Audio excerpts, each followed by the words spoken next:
রানীনগরের ভারত বাংলাদেশ সীমান্তবর্তী বামনাবাদ বিওপি এলাকায় কাজ বন্ধ রেখে বিক্ষোভ চাষিদের। জিরো পয়েন্টে চাষ করতে গিয়ে নানা সমস্যায় পড়তে হচ্ছে চাষিদের। বিএসএফ কে জানিয়েও সুরাহা না হওয়ায় মঙ্গলবার বিক্ষোভ দেখান কৃষকেরা। 1 টাকা ডাউন পেমেন্টে এবার hero bike, hero winter carnival, 10,000 টাকা পর্যন্ত ক্যাশ ডিসকাউন্ট, 4,000 টাকা পর্যন্ত ফ্লিপকার্ট অফার, 0% সুদের হার, স্পট এক্সচেঞ্জের সুবিধা, আকর্ষণীয় ফাইন্যান্স স্কিম। আজই আসুন Hero Golden Motors Private Limited, Golden Auto মার্টে, এখন বহরমপুর 55 তলা ও রঘুনাথগঞ্জে। সীমান্তে চাষ করতে গিয়ে বাধার মুখে পড়তে হচ্ছে চাষিদের। মাত্র কয়েক ঘন্টার জন্য কাজের সময় দেওয়া হচ্ছে। চাষ করে ফেরার পথে হয়রানির শিকার হতে হচ্ছে সীমান্তের কৃষকদের।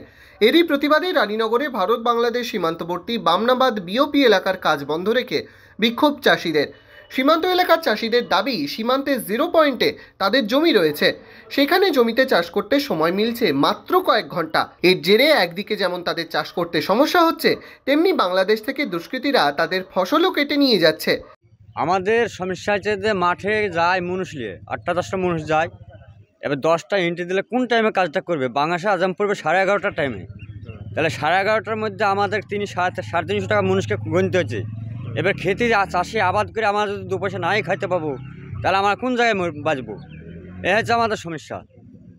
আমাদের সমস্যা 7টা ইন্টেন্সিভে 8টায় মানুষ যে কাজে লাগবে, 3 ঘন্টা কাজ হবে, তাহলে আমরা কিছু বাঁচবো।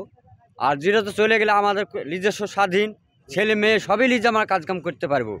একটা আমাদের অনুরোধ।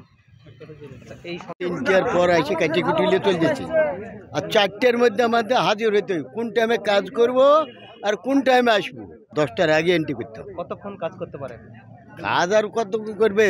1টার মধ্যে আমাদের ছুটি হয়ে যায়, 2 ঘন্টা থেকে 3 ঘন্টা কাজ। অসুবিধা হয়তো যাওয়া আসার অসুবিধা, টাইমের অসুবিধা, ওই মটর মসুর কলাই, তারপরে আপনার খেসারি গম, এগুলো কেটে নিয়ে যায়। হ্যাঁ, এগুলো কেটে নিয়ে চলছে। বিএসএফকে জানিয়েও কোনো সুরাহা হচ্ছে না বলে দাবি চাষিদের। শুধু যে চাষ করতে সমস্যা হচ্ছে এমনটা নয়, ট্রাক্টরে করে সীমান্ত থেকে ফসল ঘরে তুললেও হয়রানি হচ্ছে। বারংবার চেকিংয়ের জন্য একদিকে যেমন সময় ব্যয় হচ্ছে, তেমনি পরিশ্রমও বাড়ছে। মাল টাল নিয়ে আসি, মোটর মসি গম আরো ইত্যাদি জিনিস নিয়ে আসি। কোথা থেকে? ওই আপনার চরে থেকে। কি হয় তারপর? ওই আইনে পয়েন্টে খালি করে লাই। কেন? আপনার বলে বিলাকার মাল আছে, বলে যে আমরা বলে নাচের কিছু নাই।